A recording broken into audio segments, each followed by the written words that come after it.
말씀은 신명기 33장 26절에서 29절입니다. 함께 동복하겠습니다. 여수련이여 하나님 같은 자 없도다. 그가 너를 도우시려고 하늘을 다시고 궁창에서 위엄을 나타내시도다. 영원하신 하나님이 너의 처소가 되시니 그 영원하신 팔이 내 안을도다. 그가 내 앞에서 대적을 쫓으시며 멸하라 하시도다. 이스라엘이 안전히 거하며 야곱의 샘은 곡식과 새 포도주의 땅에 홀로 있나니 곧 그의 하늘이 이슬을 내리는 곳에로다. 이스라엘이여 너는 행복자로다. 여호와의 구원을 너같이 얻은 백성이 누구뇨? 그는 너를 돕는 방패시요 너의 영광의 칼이시로다. 내 대적이 내게 복종하려니 내가 그들의 높은 곳을 밟으리로다. 아멘.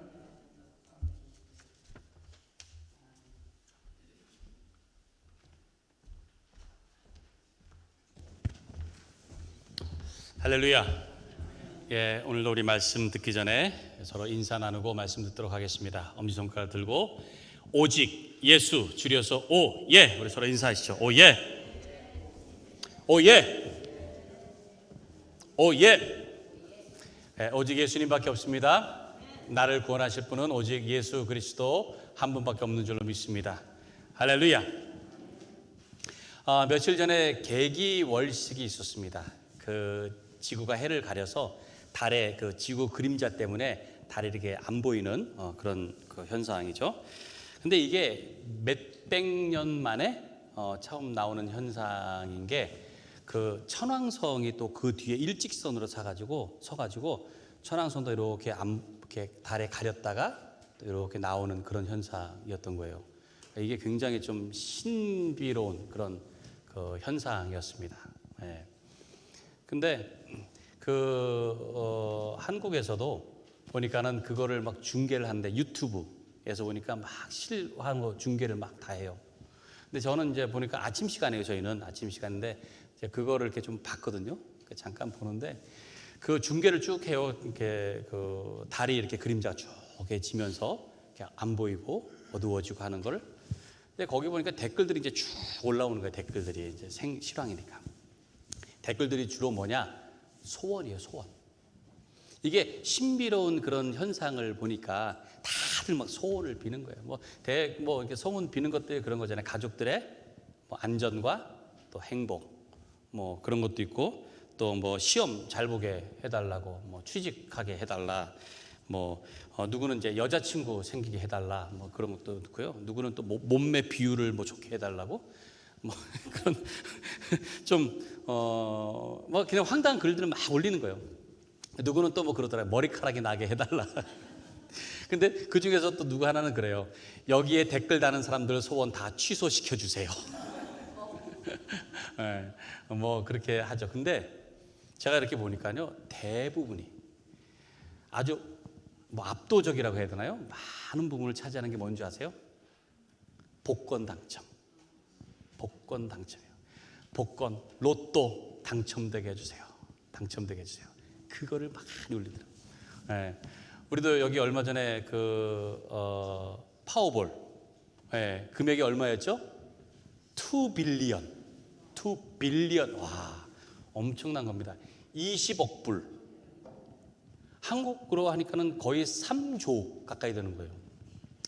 당첨자가 나왔죠. 네.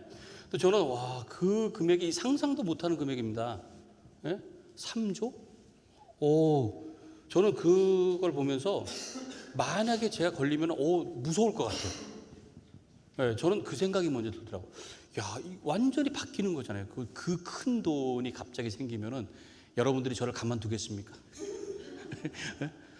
무서울 것 같은 생각이 먼저 드는데 어쨌든 그런 복권이 당첨되게 해달라고 하는 것들이 사람들의 대부분의 소원이에요. 그러니까 아마 복권이 당첨돼서 돈이 좀 생기면은 행복하지 않을까 그런 생각을 하는 것 같습니다.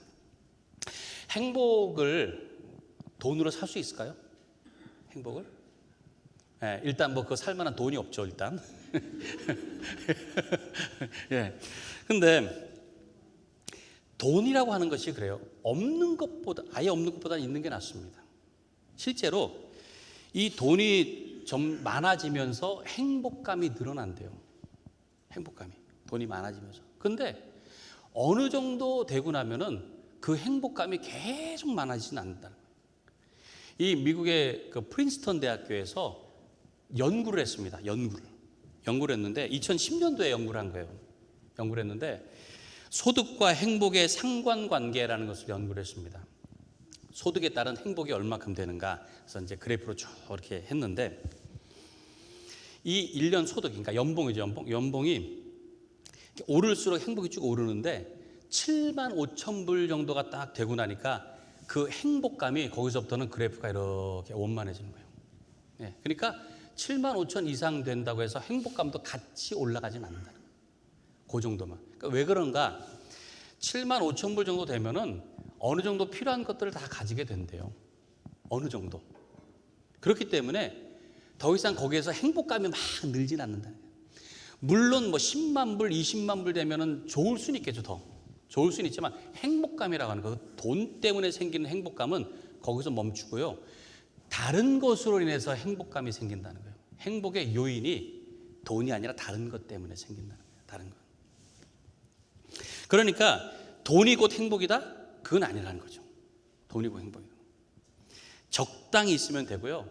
다른 것들이 그런 행복의 요인들이 된다는 거예요. 돈만 가지고 되는 게 아닙니다.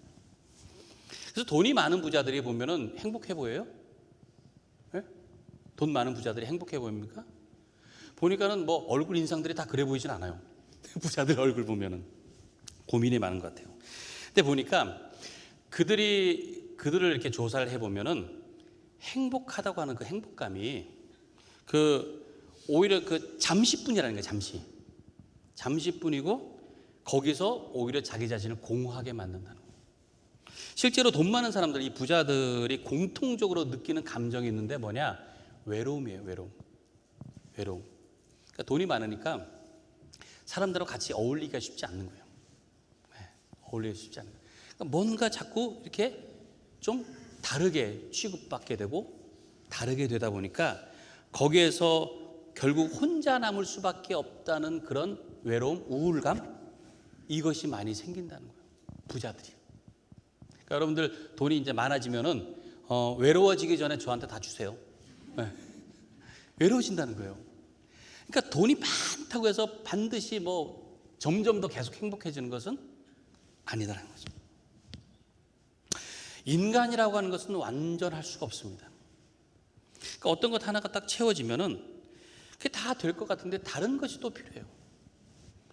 그리고 다른 것 하나 이것만 해결되면 되겠다라고 하는데 그리고 나서 또 다른 데서 부족함을 느끼게 된다는 거예요. 그게 계속 마치 다람쥐 쳇바퀴 돌듯이 계속 돌게 되어 있습니다. 그래서 뭔가 만족하는 것보다는 돌아보면은 자꾸 불만과 불평을 가질 수밖에 없다는 거예요. 그러니까 어찌 보면은 우리에게는 행복한 것들이 계속 주위에 있음에도 불구하고 그것을 누리지 못한다는 거예요. 오늘 말씀을 통해서 행복이라는 것이 무엇일까? 행복. 그리고 행복을 어떻게 하면 우리가 누리며 살 수 있을까? 이것을 깨닫는 시간 되시기 바랍니다. 네. 오늘 우리 본문 말씀 같이 한번 볼까요? 자, 26절 말씀에 이렇게 말씀해요. 여수르니여 하나님 같은 이가 없도다. 그가 너를 도우시려고 하늘을 타고 궁창에서 위엄을 나타내시는도다. 여기서 여수르니여라고 부른다. 여수른. 이 여수른이라고 하는 말은 하나님께서 이스라엘을 부르실 때 쓰는 애칭이에요. 애칭, 별칭, 애칭. 직역하면 무슨 뜻인가 하면은 나의 의로운 자라는 뜻이에요. 나의 의로운 자. 그게 여수른입니다. 이 애칭은 보통 이제 사랑하는 사람을 대상으로 할 때 쓰잖아요. 애칭. 그렇죠? 부부 사이에서도 애칭을 씁니다. 네. 그래서 핸드폰에 저장할 때 애칭 쓰는 사람도 있잖아요. 저 같은 경우는 제 아내 이름 석자, 그냥 거룩한 이름 석자만 딱 있습니다. 애칭 안 쓰는데 어떤 분들은 애칭을 쓰는 분들이 있어요. 뭐 허니, 뭐 천사, 또는 뭐 내 반쪽, 뭐 베이비, 귀요미, 여왕님. 좀 낯간지럽지만은 왜 애칭이에요, 애칭. 예. 근데 그러다가 이제 한판 붙고 나면 바뀌죠, 그게. 예, 뭐 왼수, 악당, 마녀, 왕짜증 뭐 이렇게 바뀌긴 해요. 근데 그 애칭이라는 게 뭐 애칭? 사랑하기 때문에 하는 거죠. 사랑하기 때문에. 하나님께서 이스라엘 백성을 애칭으로 부르신다는 것은 사랑한다는 증거입니다. 이스라엘 백성 사랑하신다는 거예요. 그런데 지금 이 여수른이라고 부르는 의로운 자라고 하는 뜻으로 하나님께서 이스라엘 백성을 부르시지만 이스라엘 백성들이 그런 애칭을 들을 자격이 있나요? 이스라엘 백성들은 하나님 앞에 의로운 모습 전혀 보이지 않았습니다. 광야 40년 동안에 그 하나님 앞에 취한 행동을 볼 때 하나님께서 일방적으로 주셨지만은 늘 불평하고 늘 불만하고 하나님으로부터 자꾸만 멀어지려고 하는 모습이었다는 거예요. 의로운 모습은 거의 불의한 모습들만 보였습니다. 근데 그럼에도 불구하고 하나님께서는 이스라엘을 택하시고 이스라엘을 사랑하셨기 때문에 여수른이여라고, 여수른이라고 사랑하는 애칭으로 부르고 계신다는 거예요. 자, 모세가 이어서 말을 합니다. 그가 너를 도우시려고 하늘을 타고 궁창에서 위엄을 나타내시는도다. 그러니까 하나님께서 이스라엘을 도우시기 위해서 하늘에서 구름을 타고 나오신다. 구름을 타고 위엄 있게 내려오신다는 거예요. 이건 시적인 표현입니다. 뭐 하나님께서 무슨 뭐 정말로 하늘에서 쫙 구름을 타고 마치 무슨 손오공처럼 쫙 이러고 내려오시, 그게 아니에요. 하나님의 존귀하심과 영광스러움을 표현하는 겁니다. 그러한 하나님이시라는 거예요. 그런 하나님이 일부러 이스라엘을 돕기 위해서 내려오신다는 말씀이에요. 그만큼 하나님에게 이스라엘은 사랑의 대상이라는 거예요. 사랑의 대상. 그리고 모세가 오늘 29절에서 오늘 마지막에서 이렇게 또 얘기를 합니다. 자, 이스라엘이여, 너는 행복한 사람이로다. 여호와의 구원을 너같이 얻은 백성이 누구냐? 그는 너를 돕는 방패시요 내 영광의 칼이시로다. 내 대적이 내게 복종하리니 내가 그들의 높은 곳을 밟으리로다. 행복한 사람이라고 했습니다. 행복한 사람. 너는 행복한 사람이다. 여기서 행복하다라는 단어는 아샤르라고 하는 단어예요. 이거는 똑바로 가다, 그리고 바르게 걷다라는 이런 뜻을 갖고 있습니다. 그러니까 하나님께서 보이시는 그 바른 길을 제대로 가는 것, 그 길을 제대로 가는 것, 이것이 행복이다라는 그런 뜻을 갖고 있습니다. 세상의 길은 우리에게 다른 것을 보여줘요. 세상은 어느 길로 가라고 하느냐? 일확천금의 길로 가라고 해요. 또 성공의 지름길로 가라고 합니다. 행운의 길로 가라고 그러고요. 탄탄대로로 가라고 그렇게 얘기를 해요. 근데 이것은 결코 온전한 길이 될 수가 없어요. 왜냐? 길이라고 하는 것은요, 길은 어느 목적지를 가기 위한 곳입니다. 어느 목적, 그곳에 도달하기 위한 것뿐이에요. 길이라고 하는 게. 그러니까 이런 길들은, 세상이 알려주는 그런 길들은 그 끝에 행복이라고 하는 것, 이것을 보장하는 길들이 없어요. 대개 보니까 그 길은 가는 동안은 어떨지 모르지만 목적지에 도착하고 보면은 그것이 온전한 목적지로 이끌지를 못한다는 거예요. 그러니까 중요한 것은 길이 아니라 그 길 끝에 무엇이 있느냐가 더 중요한 겁니다. 그 길 끝에. 광야의 길, 이스라엘 백성들이 지금 광야의 길을 걸어왔잖아요. 광야의 길에서는 결코 뭐 세상에 선호하거나 세상에 좋아하는 그런 것 없습니다. 광야는. 그들이 지나온 것을 보니까 많은 고생과 불편함과 또 예측 불허, 그리고 힘든 그런 과정의 길들이었어요. 이스라엘 백성 쭉 돌아온 길이. 근데 모세는 그 가운데서 하나님께서 인도하신 것을 기억하라고 오늘 말씀하시는 거예요. 그 길 가운데서. 왜냐하면 그 길 끝에 무엇이 있습니까? 약속의 땅이 있잖아요.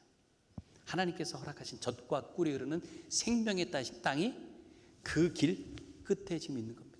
모세가 지금 바로 그 목적지를 앞에 두고 얘기하는 거예요. 이 길이 힘들고 어려웠지만 보니까 지금 목적지 어디에 와 있어요? 하나님의 약속을 이루는 그 목적지를 눈앞에 두고 있다는 거예요. 여호와의 구원을 너같이 얻은 백성이 누구냐? 그 구원. 하나님께서 애굽으로부터 이스라엘 백성을 구원하셨습니다. 그 구원하신 것 자체가 행복의 이유가 된다는 거예요. 애굽의 그 노예 생활 가운데서 얼마나 고달프고 힘들어서 부르짖었어요. 그 부르짖음 하나님께서 들으셨어요. 그리고는 약속의 땅, 축복의 땅으로 지금 이끌어 오신 것입니다. 그 광야의 길을 함께 하신 것, 그것을 또 인도하시고 돌보신 그 은혜를 생각하라는 거예요. 신명기 8장 14절에서 16절에 이렇게 말씀합니다. 우리 같이 한번 읽어볼까요? 시작. 여호와는 너를 애굽 땅 종되었던 집에서 이끌어내시고 너를 인도하여 그 광대하고 위험한 광야 곧 불뱀과 전갈이 있고 물이 없는 간조한 땅을 지나게 하셨으며 또 너를 위하여 단단한 반석에서 물을 내셨으며 내 조상들도 알지 못하던 만나를 광야에서 내게 먹이셨나니 이는 다 너를 낮추시며 너를 시험하사 마침내 내게 복을 주려 하심이었느니라. 마침내 복을 주려 하시다. 지금 바로 그 목적지입니다. 마침내 그동안의 은혜를 베푸시면서 이끄신 것이 마침내 이것을 주시려고, 이 축복을 주시려고. 약속의 땅에 들어가서, 사실 이스라엘 백성들은 했습니다. 땅도 없었고요, 힘도 없었고 자격도 없었어요. 근데 그런 이스라엘 백성들을 지금 이렇게 이끌어 오셔가지고 이 귀한 지금 목적지, 그 젖과 꿀이 흐르는 축복의 땅에 이끌어 오셨다는 거예요. 바로 그 앞에 두고 있다는 겁니다. 그래서 이스라엘 백성들을 향해서 너는 행복한 사람이라고 말씀해요. 여러분들은 행복하십니까? 여러분들은 스스로 행복하다고 생각하세요? 우리가 행복하다고 생각할 때에 여러 가지 조건들이 있습니다. 이런 조건들, 그런 것들을 보통 생각을 하잖아요. 이 철학자 엠마누엘 칸트가 행복에 대해서 세 가지 조건을 얘기했습니다. 세 가지 조건. 그게 뭐냐? 첫째, 할 일이 있고, 둘째, 사랑하는 사람이 있고, 셋째, 희망이 있으면 행복하다. 이렇게 얘기했어요. 첫째 뭐라고요? 할 일. 여러분들 할 일 있어요? 네. 할 일, 누구는 막 그냥 산더미 좀 쌓인 것도 있잖아요. 그렇죠? 할 일이 있어요. 네. 할 일이 있으면 행복하다는 거. 두 번째는 사랑하는 사람. 사랑하는 사람 있죠. 예, 뭐 정도의 차이는 있지만은 다 여러분들 사랑하는 사람이 있어요. 예. 희망. 예, 내일은 뭐 좀 나아지겠지. 이런 마음들 다 있잖아요. 예, 희망 있어요. 예, 다 이런 조건들이 다 있지만은, 이런 조건이 다 있어도 솔직히 여러분들 행복하다고 막 느낍니까? 아침 일어날 때마다 나는 행복해. 잠들 때마다 나처럼 행복한 사람이 어디 있어? 그래요? 지금 여러분들 표정 보니까 꼭 그렇지는 않은 것 같아요. 네. 왜 그걸 못 느낍니까? 왜냐하면 어떤 조건들 때문에 행복을 느끼는 게 아니기 때문에 그래요. 행복은 조건 때문에 생기는 것이 아닙니다. 자, 오늘 본문에 보니까 어찌 보면 조건이라고 할 수 있는 것들에 대해서 이렇게 말씀을 해요. 다시 한번 27절부터 볼까요? 자, 행복한 사람 누구냐? 영원하신 하나님이 내 처소가 되신다 그러죠. 처소. 하나님이 내가 거할 곳이 되신다는 거예요. 내가 거할 곳이 되는 거예요. 그 영원하신 팔 아래 있어서 어떤 것도 두렵지 않고 평안할 수 있는 그 하나님이 나의 피난처가 되시고 처소가 되신다. 이게 어찌 보면 첫 번째 조건입니다. 자, 두 번째는 이스라엘이 안전히 거한다. 안전하게. 그리고 야곱의 셈은 곡식과 새 포도주의 땅에 홀로 있나니 곧 그의 하늘이 이슬을 내리는 곳으로다. 하늘로부터 이슬이 내려서 날마다 곡식이 풍성한 곳이에요. 그곳에 머무는 것, 안전하게 거하는 것, 이것이 어찌 보면 두 번째 조건입니다. 세 번째는 이스라엘이여 너는 행복한 사람이다 하고서는 여호와의 구원을 너같이 얻은 백성이 누구냐? 하나님의 구원을 얻는 거예요. 하나님의 구원을 얻는 것, 어떤 상황이라도 하나님께서 당신의 손으로 붙잡고 계시는 것이 행복한 조건이라는 거예요. 네 번째는, 그러면서 뭐라고 말씀하세요? 그는 너를 돕는 방패시요 내 영광의 칼이시로다. 내 대적이 내게 복종하리니 내가 그들의 높은 곳을 밟으리로다. 방패가 되시고 칼이 되시는 거예요. 전쟁과 같은 그런 싸움 가운데서도 이기도록 하시고 그 적들을 오히려 내리깐다 그럴까요? 높은 곳에서 바라볼 수 있도록 그렇게 이기도록 하신다는 거예요. 이런 조건들이 이스라엘로 하여금 행복하게 하는 그런 조건이었다라고 말합니다. 어찌 보면 우리가 생각할 수 있는 그런 조건과는 사뭇 다른 거죠. 그렇죠? 근데 모세가 이스라엘 백성들이 지금 이제 들어갈 이 땅을 앞에 두고 하는 얘기입니다. 아직 들어가지 않았어요. 그리고 너는 행복한 사람이다라고 얘기했는데 이건 무슨 말이냐? 어찌 보면 지금 이스라엘 백성들은 아무것도 가진 것이 없어요. 네? 그냥 광야를 지나온 것뿐이에요. 들어가면 뭐 합니까? 다 예비되어 있습니까? 웰컴 하면 잘 오셨습니다 하고 환영하고 있어요? 땅이? 전혀 그렇지 않아요. 거기에 사는 거민들은 이 사람들보다 엄청나게 큰 거민들도 있고 전쟁 더 잘하는 그런 사람들, 그 사람들하고 계속 싸워가지고 땅을 차지해 나가야 되는 거예요. 그러니까 어찌 보면은 행복한 사람이 아니고 참 정말 불행한 사람들의 중에 하나일 수가 있는 거예요. 지금 그런 상태일 겁니다. 그러니까 당장 눈에 보이지 않는 거예요. 근데 모세는 그런 이스라엘 백성들을 향해서 너희는 행복한 사람이라고 말해요. 행복하다라는 거예요. 왜냐하면은 지금 광야 동안에 일어난 그 모든 과정을 기억하면 하나님께서 일하고 계신다. 여기까지 이끌도록 생각해봐라. 앞으로 이제 들어가서 하나님께서도 지금 이렇게 일하신 것처럼 앞으로도 일해서 이것을 얻게 하실 것이다 라는 것을 얘기하고 있는 것입니다.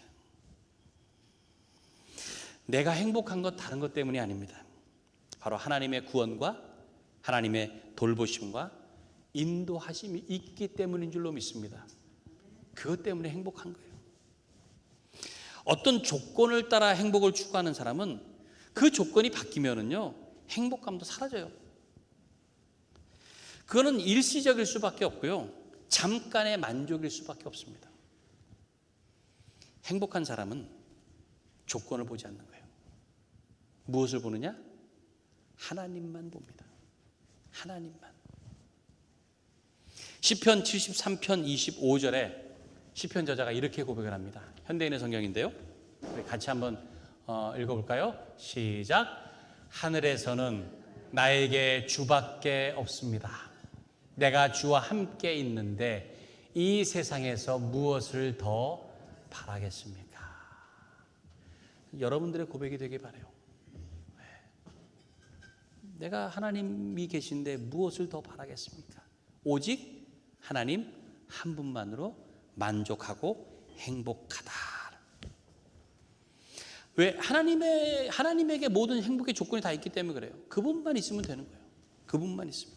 내 영혼과 내 마음과 내 육체의 모든 것을 채워주시고 인도하시는 하나님 함께 하시면 행복한 것, 이것을 깨닫는 여러분들 되시기 바랍니다. 저는 여러분 모두가 다 행복하길 바라요.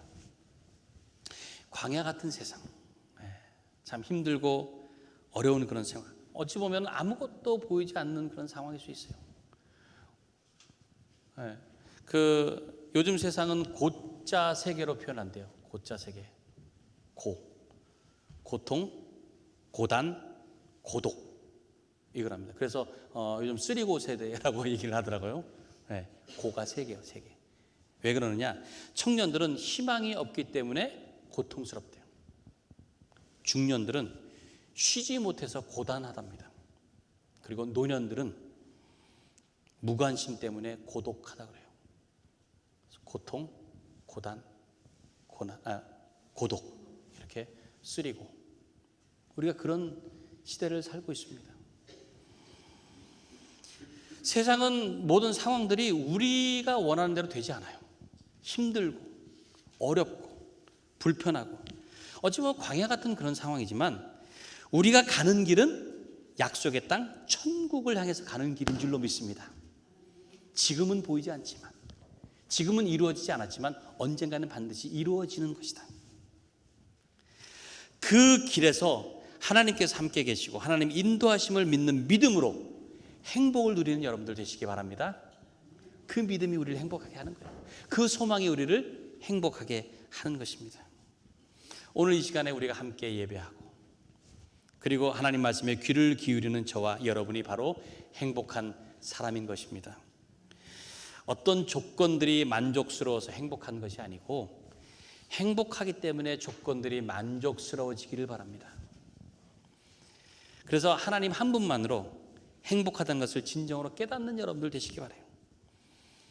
하나님의 약속을 따라서 행복을 누리고 그리고 행복을 바라보며 사시는 여러분들의 삶이 되시기를 간절히 축원합니다. 우리 이 시간에 함께 우리 찬양하고 기도하도록 하겠습니다.